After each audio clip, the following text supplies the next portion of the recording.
د افغانستان پخوانی ولسمشر محمد اشرف غني تازه څرګندونې.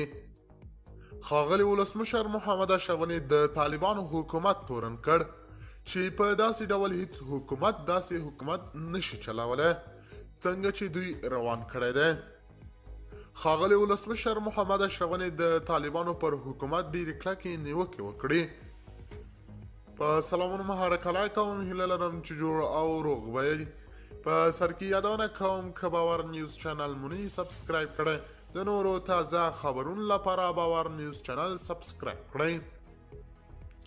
ښاغلي ولسمشر محمد اشرف غني د ښځو په هکله تازه څرګندونې. د ښاغلي ولسمشر محمد اشرف غني له افغان ښځې نه د سیاسي افزارو په توګه ګټه اخیستل کیږي. د افغانستان د مخکینی حکومت اسلامي جمهوریت ولسمشر محمد اشرف غني په خپله تازه څرګندونو کې د طالبانو حکومت تورن کړ چې له ښځو څخه اسلامي حقوق اخیستي دي.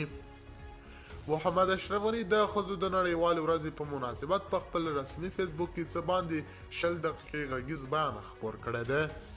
هغه په افغانستان کې د ښځو وضعیت ته په اشاره وایي چې د افغانانو اسلامي حقوق سلب شوي دي. ښځه د ټولنې او کورنۍ غړي ده چې ترې د ژوند حق اخیستل شوی دی. نوموړی په خپلو خبرو کې ویل چې په افغانستان کې د ښځو له حقونو څخه د سیاسي وسلې په توګه کار اخیستل کیږي. اشرف غني ویل له بدمرغه نن له افغان ښځې نه د سیاسي ابزارو په توګه ګټه اخیستل کیږي.